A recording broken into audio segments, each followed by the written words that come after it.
Oh, it's that time. Breeders Cup 2024, November the 1st and November the 2nd, Friday and Saturday, just a few days away.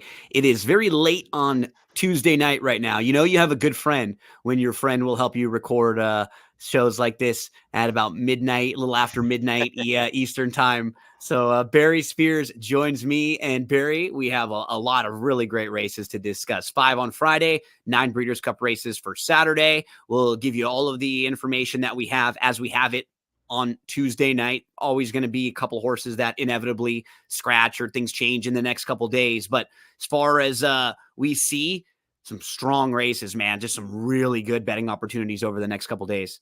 Yeah, I mean, this is what we all wait for all year long, and it's not disappointing at all. The fields are great. The races are really, really challenging, and I expect to see some prices and some good racing. So a couple things to mention before we get into it, because we have a lot of ground to cover. Um, Go to the DRF if you're watching this on YouTube. Subscribe to the YouTube channel for That's What G Said. That's always a big help. Also check out the Daily Racing Form YouTube channel. Dan Illman, Mike Beer, they've been out there the last couple days recording previews live on track for all of the races, giving you a bunch of info. They've been doing it for weeks, like recapping all the big races. So they will help you out a ton. And then there's going to be a live handicapping special. I was just talking to you a little bit about this, Barry, on Sports Grid on Wednesday, 3 hours, where we go through like every single horse and every single race, a couple pick fives, a few different guests in. So yeah, that's a lot of Gino. That's 3 hours, man. That's a lot of my voice there over on Sports Grid. That's on Wednesday. But for those of you who want to follow along, we're going to look at the Daily Racing Form past performances. They have the packages for everything you need right now. Head on over betting strategies, clocker reports for both days, and then the past performances for both days. As Friday, it's the juvenile day, the Future Stars Friday, where you'll have races 6 through 10 that are the 5 Breeders' Cup races, all the juveniles. And then on Saturday, you have 9 Breeders' Cup races, and those are going to be races 4 through 12. So we jump on in, Barry, with the Breeders' Cup Juvenile Turf Sprint. Did just find out a little while ago that the number 1 Out on Bail is going to be out, which is a bummer. I kind of like this horse. Not the rail draw, but before the draw came in, I thought this horse was pretty live, and I would have probably thrown in somewhere. But Out on Bail out. Some of the major players in here. The 2 Asterius is a multiple group stakes winner and has done very little wrong over his career. The 3 Big Mojo has been really good in his 4 starts. He was right behind Asterius, and Magnum Force wasn't too far behind them in the Flying Childers. In fact, Magnum Force was actually favored in that race. They ran 1, 2, 3 in there. The number 8, Ekoro Sieg, this horse is a freak show. No idea what he's been beating, but wow, when you look at how he's been doing it, incredibly impressive visually. That's why he's 7-2, and actually the lukewarm morning line favorite in here, Barry. So those are some of the top contenders. Whistle Jacket for O'Brien is going to take some money in here as well.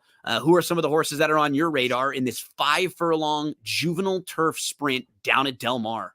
Yeah, these races are hard to handicap when you have a lot of foreign horses in here, because they How does their run speed translate right. for me a lot of the time? That's the hardest thing to figure out because they run these sort of short races differently there. The emphasis really isn't on early speed, it's on late speed. And here it's the concentration is on early speed. And you get these kind of races that are like 2 different races in one, even though it's a very short race. It's only 5 furlongs, but you'll have the front runners up front and then all the others kind of jostling for position to get the best position so they can try to run down those leaders. Um, I thought it was kind of bizarre that Magnum Force was so large on the morning line. Completely agree. The difference between those 3, right? It just shouldn't be that big of a difference when they all come out of the same race, and that horse was favored over the other 2 and was only beaten like the length and a half and was involved through most of the race. Right. And I would, I guess for the sake of how many points and adding that up and creating the morning line, you had to make one of those horses kind of higher, but I wouldn't have guessed it would have been that high. But No. I think this horse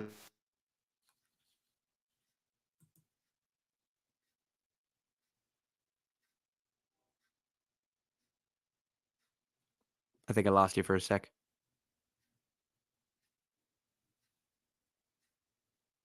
I think you might be muted. Yeah, Oh, there you go. we lost the audio for a second. Oh, no worries. Um, but yeah, Magnum Force looks looks kind of tough here. He does. No, I picked based on value. I picked him on top. I mean, that race is gonna. I think that race is obviously a really key race because those three horses are all solid, and if you're gonna get one of them at way better value than the others, then that would be the one I'd want to use. I have no problem with any of those three horses. I think they fit. The 8 was the one I mentioned before, who's going to take money too. Like this horse was extremely impressive in those races. Ikoro Siege. So kind of half step slow, and then he's immediately up to battle for the lead. He takes the lead by about a length or two, and the top two are 10 ahead of the rest of the field. End up like Yeah, 12 ahead of the rest of the field. You just don't know, like you're saying, right. how good is that? How fast is he in comparison? But he's one that I won't let beat me if I'm playing the pick 5 to start here because I'm not that impressed with, I think, the bulk of the U.S. runners in They this race. Is they're there any, who are okay. you like of them, or who would you want Uh, to use in a pick 5 of the U.S. runners? I really don't like any of them. Yeah, I'm with you. There's really not much to pick from, especially now since out on bail is out. yeah, I think that one was probably a kind would of have a fun merited, value horse. yeah, kind of a second look at that horse. But the others just seemed overmatched here. Governor Sam has some speed, but I don't really know how far that could actually take this horse in this race. It's tough to figure what kind of trips these Euro horses will want to have. I mean, I would imagine they're not going to be trying to blaze off, you know, up front, but I don't think they want to get too far behind either. So there may be kind of a logjam behind Governor Sam. That Um, yeah, yeah, middle like people grouping. kind of lining up. Um, but those outside horses, I didn't really weren't too Yeah, bullish on. But shareholder is kind of interesting to me. agree. Um, this horse improved from first start to second start, and then shipped over for a Group One at Deauville in France, and got some seriously soft turf and just didn't run a step. Got a lot of Got action that day too, right? With 7 to got 2. bet, yep, and got beat by Whistle Jacket. Who's live in this race too? Whistle Jacket's very live But I for think, O'Brien. yeah, that race might have been telling as or kind of tipping their hand as far as shareholder wanting firm turf. Mm-hmm. And I think that might be a good thing here. The only reservation is this horse doesn't break all that well. Yeah. 2 out of the 3 times he kind of just slow started. Um, which can be concerning, but if this race is what I anticipate it to be, it might get hot up front anyway. And it would give shareholder a good chance at a decent price. So shareholder, a fun value horse to maybe throw in. I Barry and I both started with the 4 Magnum Force. Wouldn't talk you off of using the horses coming out of that race too, like Asterius. Big Mojo's pretty quick. Asterius is the problem is, as you're pointing out though, they're down towards the inside, right? And so Yeah, they that's have to not kind of make ideal. they got to kind of make a decision, right? You're like you don't want to go in battle, but you may have to use a little bit to kind of secure that position so you don't get shuffled back. And then are you trying to start and stop a little bit too much, which is not what they're used to really as much Yeah, over there, you especially know? in a 5 furlong race. I mean, you don't want to get stopped because you'll never recover, Yeah. and then you'll find yourself at the back of the pack. So, yeah, it's interesting how this will lay out. I would think they're probably going to try to get good position, but in doing so, will that make this pace faster? Yeah. It's very possible. So, not an easy way to start your first Breeders' Cup pick 5. I say first because this is the one that includes all the Breeders' Cup races. You have the races 6 through 10, pick 5 here on Breeders' Cup Friday. So, the Juvenile Turf Sprint gets us started, and then we move to the Juvenile Fillies. Another scratch that came out not that long ago. It's a pretty big scratch. I don't even think it's come out onto the past performances yet. But the number 7 non-compliant out for Baffert, who would have been second or third choice in here, real top tier contender, no doubt about it. So she's out. That will leave the 3 Immersive as a horse who probably ends up favored in here. She's undefeated in her 3 starts. She's a multiple Group 1 winner. Her Alcibiades win, it was fine. It just wasn't visually impressive, like not flashy or anything like that. She just had a pretty perfect trip, and she has that kind of running style where she puts herself in a nice spot. So she's not the sexiest horse as far as getting value on, but she's obvious. Scottish Lassie will probably be the favorite, though, in here, coming off of that Frazette, where she earned a big figure. She got bet in her debut, Barry, and she didn't really have an excuse. I think before the race, she was kind of acting or just wasn't all that professional and maybe kind of ran a little bit of it there. She loomed up and was not as good as Quick or Snow White, but then came back and trounced Grade 1 Company in the Frazette, earned a 90 by her speed figure. So in a race where she's been the most impressive and that speed figure does stand out, she'll probably take the most money.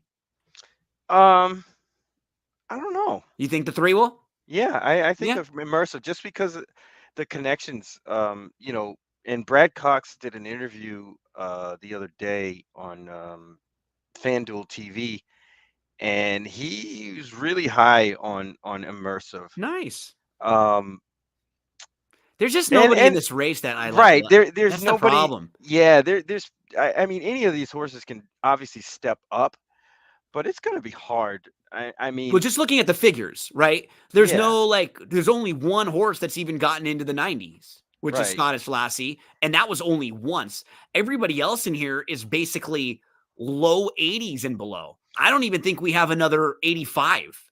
And that's just on speed figures, right? But Senza Parole was one of the really fast horses, I think, that got hurt, early on. She heard that really big speed figure and she wasn't able to come back. And we just didn't, there haven't been any of the really, really, really fast fillies who moved on or we've seen string a few races together. So it might be one of those races where she just kind of proven she definitely has as much or more foundation than the rest of the field.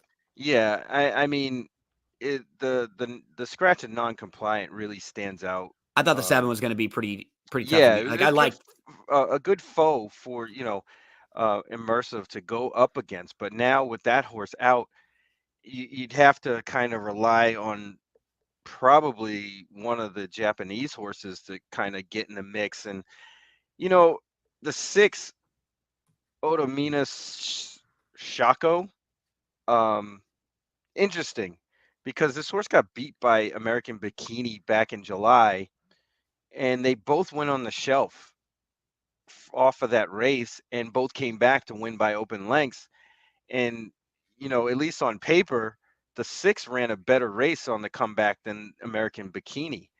Um, and it could this be horse one will of at those least be like situations, fast. This horse was setting the pace going 6 furlongs and is right? now stretching out to the mile and a 16. So at the very least, we've seen some of these horses come in from Japan just Super flying, fast, yeah. and they just get And sent this horse has never been on a fast track, and that muddy might and help good. too.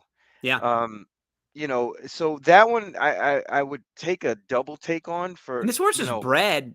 This is this horse is a U.S. bred horse. Like yeah, the out of dam of this horse, Scotchtown. My Lady Curlin, was a horse who was always running in these graded stakes. Was a Grade 3 winner, the Allaire Dupont Distaff on Preakness weekend, and got pretty good. It was just a cut below like Grade 1. Was multiple graded stakes winner. So the horse wouldn't be shocking to see this horse be able to run well here and go a little bit longer.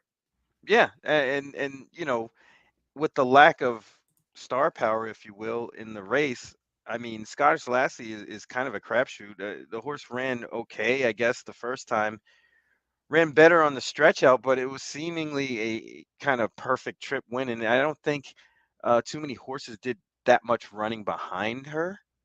So I'm tending to kind of fade a horse like Scotch Lassie. I mean, obviously shown the talent to run big, but can she do it again? The horse who I like a little bit in here is the 4, Lacara. You look at her form overall.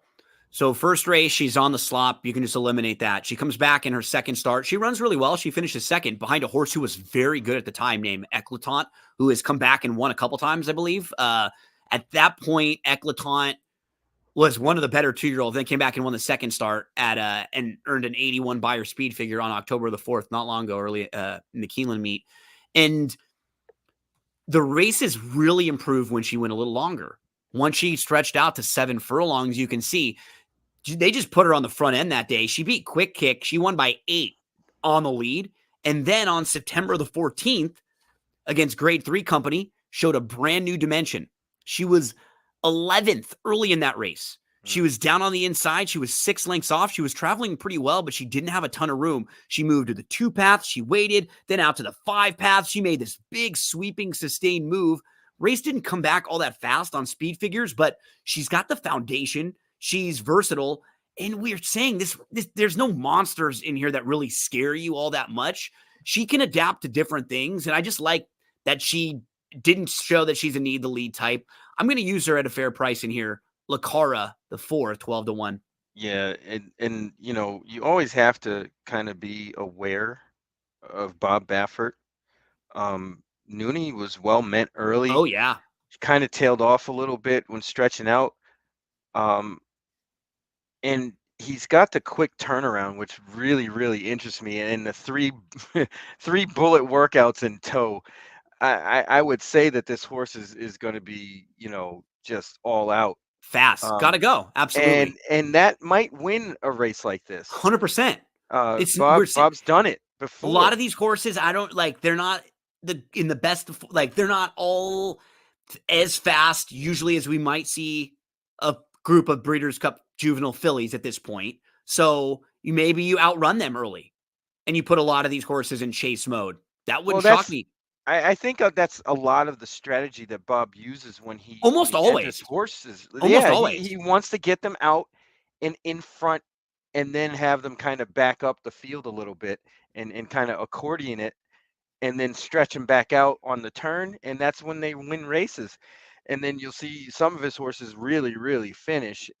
They get brave out there on the lead, and honestly, I don't really see too many horses that really want the lead here. Maybe Lacara, um, but other than that, you'd have to just kind of roll the dice with a horse like American Bikini or Automana Shaco to see what they're going to do. I mean, there's a chance that they're not fast enough, Yeah. and Nooney kind of wings it out there, and gets a decent trip. A bottom of exotics horse that's going to be a huge price to throw in your like tries. The 1 vodka with the twist. This horse is really honest, and she just fights. She just kept getting in these small fields where she was behind Baffert horses. Like first in the Sorrento, she's behind Nooney, like we're just talking about. And it's a field of 4, so she's just chasing Nooney around, and Nooney's faster than her. She tried really hard that day. Then it's the Del Mar debutante, and she's the horse that kind of has to make the early move chasing the Baffert runners, but then she can't hold off a different Baffert runner. Like she had to do. So she's a fighter, and I don't, I could see her sitting behind horses a little bit and maybe just kind of falling into 3rd or 4th underneath at a really big price. Irad actually jumps aboard, so he could really be riding her hard late. A lot of the times that he's going to do that. So interesting price horse to throw in bottom of Yeah, your exotics because I this like her. rate. She's just honest. Yeah, she's definitely honest. I know we had talked about her on previous Mm-hmm. episodes that we've done. Um, but on the surface, if you just kind of do a cursory glance at this race, you would concede it to immersive and kind of move on. But digging a little deeper, this is an interesting race because of the trips, and it kind of becomes a rider's race. Yeah. Like I could see a situation where Ryan Moore, who's a very, very smart rider, can sense the pace and force the issue, or just get out there and kind of put his horse Yeah. in the game early, and that might make all the difference. So She was really fast from the rail in her race on September. She yeah, quickly opened up a couple lengths, and she just never was tested in that one. Like I mean, there's no, Japanese runners, there are some legit horses yeah. this year that, again, we don't know who they've been beating and how they will stack up, but visually they're extremely impressive. This is another one this is a 2-year-old daughter of an American Pharaoh. So Like, the pedigrees there out of a U.S. breeding, like up and Bernardini down with dam. this Yeah. horse, you know? I mean, So, just built to go long, actually. Um, yeah. So this is a decent race. I wouldn't be shocked if any of these win, to be yeah. honest. Any one of these Because horses. nobody's so fast, and the only one that's run that fast of a figure is Scottish Lassie, but just the one time they're so lightly raced, they can still jump up or regress off of those races. That's the 7th race, the Juvenile Fillies on Friday, Breeders' Cup Friday. Let's move to race number 8, my friend. This is the Juvenile Fillies Turf going 1 mile. The number 1, Lake Victoria. Heavy favorite. She's 4 for 4. She is multiple Group 1 winner for Aiden O'Brien, Ryan Moore. And you don't usually see horses quite like this come to the Breeders' Cup, at least the young horses. Usually the older horses that are a little more accomplished, after they've won some of their big races, they'll come over. Or horses that are maybe like a cut below some of the big races. But this is a really good horse. The main knock on her, or the knocks, would be she draws the rail in here, which could be a little tricky for her, and she's never gone a mile. She does have 3 wins at 7 furlongs, though. So as far as foundation is concerned, it's not like she's moving from 5 to a mile. She's been 7 furlongs 3 times. Have to start with her from a talking point, Barry. Yeah, yeah. I mean, she's going to be tough to get around. Absolutely. Yep. If she runs anywhere close to that race at Newmarket, she lays over this field, to be honest. But again, she's got to take the game on the road. Um, do it from the rail, which isn't the best post position ever. And and there's some formidable competition here. Thought process is, Horse at is least legit, absolutely legit. on paper set to give this horse all she can handle up front. And I don't really see too many that would really want to run with her. Um, And what's nice about Thought Process is she's got multiple wins at Del Mar, and she has 3 wins going a mile. So she really has the foundation going a little Absolutely. bit longer and a And- fitness edge over everyone in this race, even the one, Lake Victoria. I mean, we're looking for prices in almost all these races on Breeders' Cup Friday and Saturday. This was the one where those two I did really have, like, I had to start with them. Yeah, And you really have to. They're kind of a cut above, and this is one of those kind of races where a lucky trip or something happened here or there could put somebody else in the winner circle, but the probability of that happening would mean like Lake Victoria and Thought Process really both just don't fall fire as short. much. Yeah. And I Which, see that it's possible because there's another situation in this race with the Mark Casse horses, and it looked like they kind of did this last time, but I'm not really sure, because I think they may kind of reverse each other. Nitrogen, the 2, and the Vixen, 13, Vixen. You see how they ran the last time, and Vixen was 6-1, came running late after Nitrogen got on the lead. But I think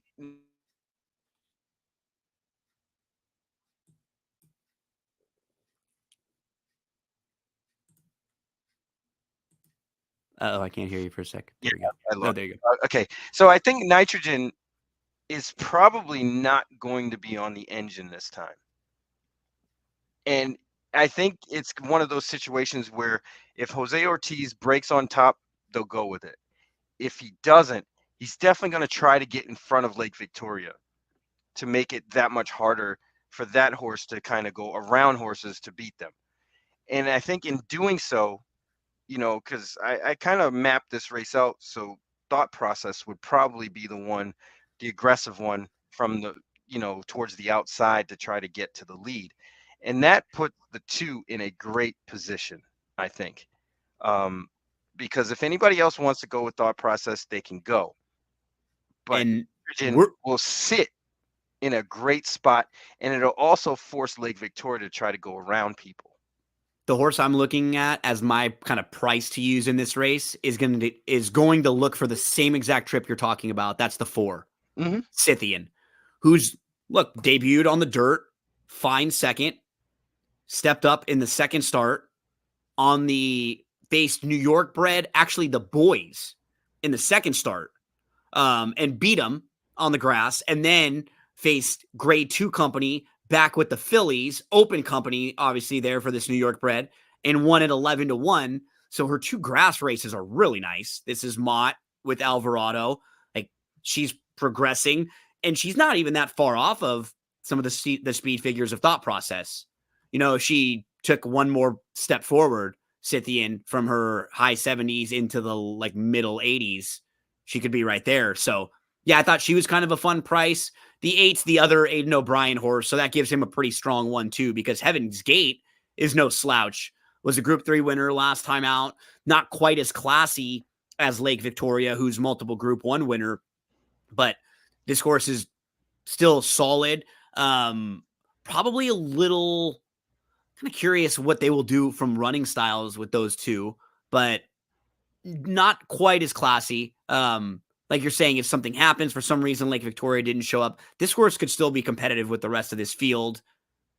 Those are most of the horses that were on my radar here. The 11's kind of a fun underneath bomb. You see, she's not been far behind Heaven's Gate, but she comes running late. So maybe these longer distances could actually help her if they go really quick early. At least throw her in your exotics. And Barry, you had Mayday Ready. Got to give you some love here. Last time when Mayday Ready won, the Jessamine on October the 4th at 9-2. This was your top pick that day. Yeah, yeah, but it looks a little overmatched here. And You a know, tough this is post. this is one of those situations that you don't see often where the American horses are better than most of most of the Europeans in this race, except for Lake Victoria, Yeah, who again is kind of a standout. So at least as far as a betting approach, I would think like kind of tries and supers may be the a get fun here. plays in this race. Yeah, I Right, agree yeah, with you.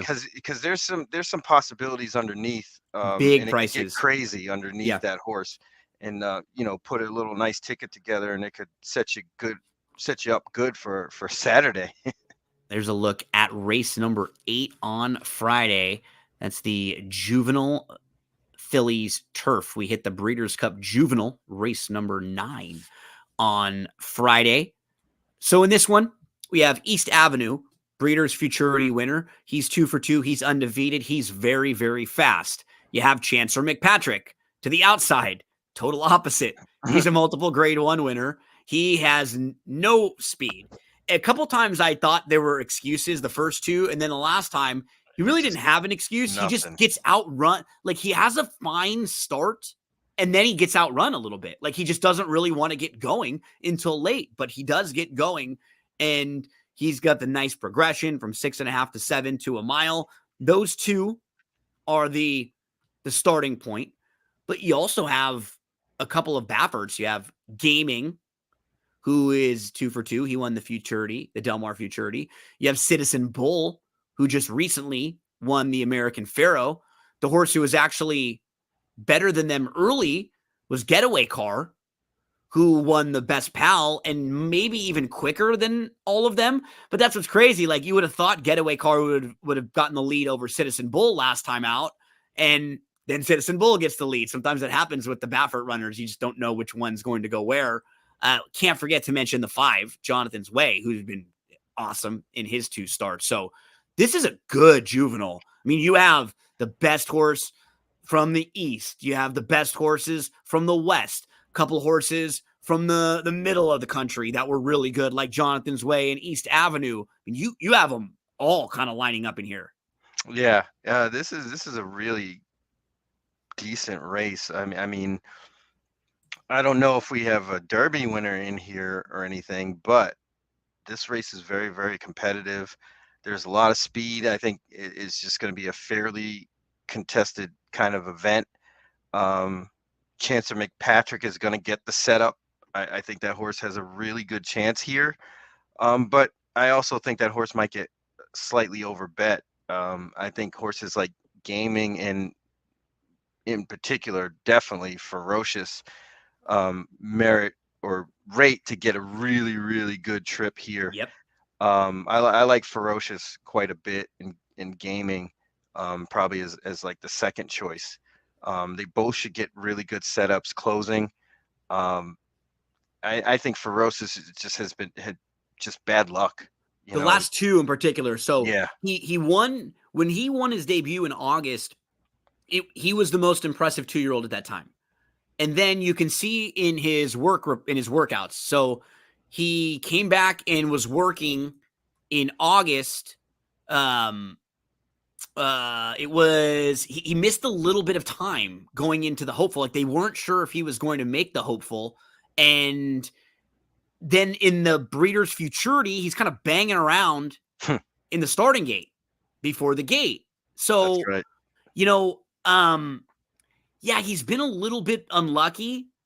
And like you said, he just deserves to get the trip. Like also in the hopeful, that's okay. That's more of what it was. I was getting on reading notes from my other horse. So in the hopeful, it wasn't him that missed the time before it. He was actually kind of sitting in a fine spot, and then he just looked like he was done. Right. Yeah. He kind of got lost in the middle of the race. Mm-hmm.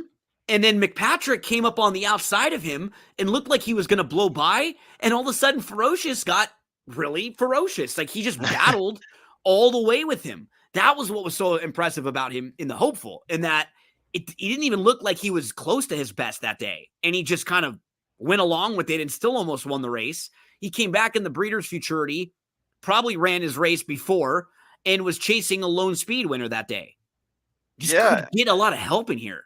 No, well, that's the thing is, those I think the horse learned something in his last two starts. Yep.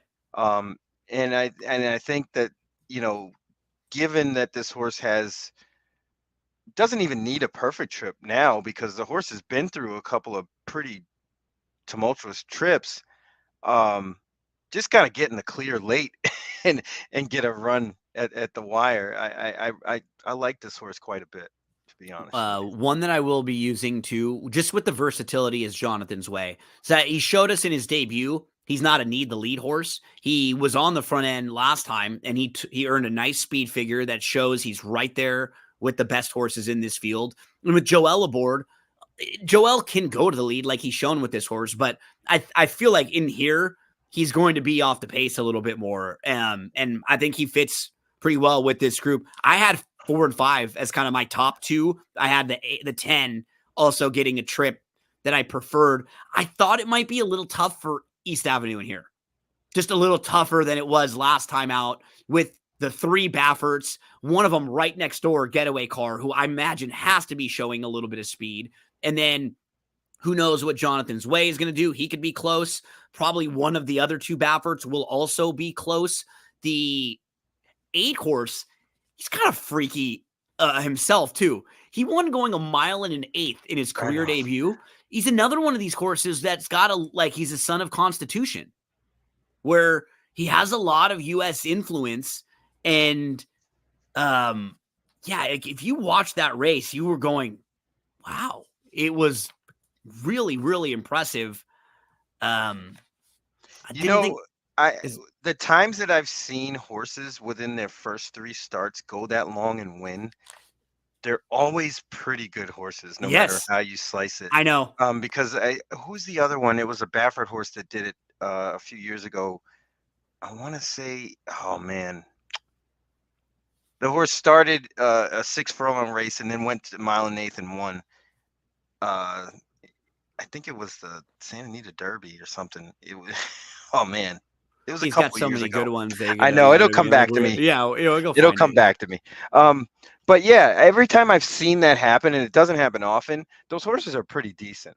So I would say, if you're looking for an outsider of any sort, Shin Believe might be the one for you. So he had a fine start. He was part of a 4 or 5 horses that wanted the lead. Then he settled third. So right off the bat, starts good, fast start, When you do that, making your first start, it's really hard to get horses to back off, sit, Mhm. relax, and then come on again. He settled third, like 3 or 4 lengths off the lead. He moves up to the lead an early stretch without being asked. Like, just really impressive. And I had 6 exclamation points after very impressive on my on my Oh, notes watching the oh, race. So hey, okay, keep okay. that in mind. Maybe you want to throw into a pick 5 or 2 here because, like you said, you win first time out going a mile and an eighth. Um, that's not easy to do.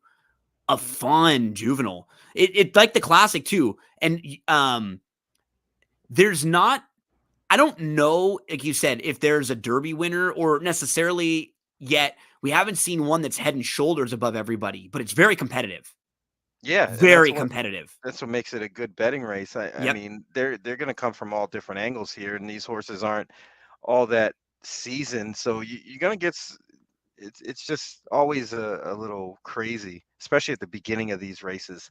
Um, but it should be competitive and a good betting race. So I'm ready to launch some at this one. Okay, I we'll I, go I like the four a lot, so we'll see.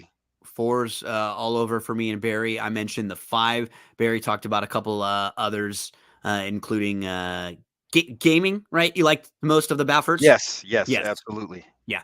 Um, okay, Barry, we're going to get to race 10. That's the juvenile turf on Friday, November the 1st. Talk to us, though, before we do. What else do you have coming up this week, Breeders' Cup? I know you've been doing the notorious OTB with Chase Sessoms. You guys are going to be talking some Breeders' Cup and anything else that you want to mention. Yeah, we're doing a couple of shows this week. We got the Naira crew with us. I think Sarah and I want to say Jessica Tugwell is going to be on with us. So Nice. um, we'll do some analysis for some of these races and maybe put out a ticket or two. But it we have fun over there with the samples and all that kind of stuff, and hopefully we guide you to some winners. That's really what we want to do. Well, let's finish up the Friday show. And then for everyone that wants to follow along, I will have a podcast out that will have all of this stuff together on the podcast. So if you just want to hear Friday and then Saturday all in a row, if you're watching on the videos on YouTube, Friday will have a video and then there'll be a separate video for Saturday Breeders' Cup races. So this one will be the finishing race analysis for race 10 on Friday. Then we'll move and we'll go through all of the Saturday Breeders' Cup races, races 4 through 12 on a separate video for Saturday. Barry, we get to the juvenile turf, which is race number 10, 1 mile on the turf. For the boys in here, the horses to start with, Al Quadra and New Century, they finished 1-2 in the summer. It's funny because Al Quadra was beating New Century overseas, and then they came over here, and New Century beat Al Quadra. Might have had to do with just going a little bit longer, right? That would make sense. A horse that maybe just wants a little more distance here. They will be 2 of the top players in this race, no doubt about it. Others that I think will get some support. The 5 Zulu Kingdom for Chad Brown, who is 3 for 3. He's a multiple graded stakes winner here. We've seen him on the New York circuit win races in this division pretty nicely, twice. So he's a familiar name and wouldn't shock me at all to see him get some money. Those are probably the horses that will take the bulk of the action in here. Who are some of the horses you want to discuss? Um, there's a few in here that kind of caught my attention. One of them is number 7, Seagulls 11. Um, it seems like this horse might have a little bit of affinity for firm ground. Uh, Back in June, this horse ran at Haydock, kind of ran off, and really hadn't seen a good to firm since. And it appears like this horse, just looking at the past performances as a whole and the body of work, that this horse is improving. His time form rating got better off the layoff from July to September. Took a little step back, but I think that was a prep for this race. And I think you're going to get a decent enough price. And I think the intention using Luis Saez also is another factor where this horse is probably going to be forwardly placed, which isn't a bad thing in a race like this. And just as you say that, it leads me to one of the horses I definitely want to throw into the pick 4, pick 5, Menti. Yes. This was the horse who actually I was talking about a little earlier when I said he had missed the time leading into the hopeful.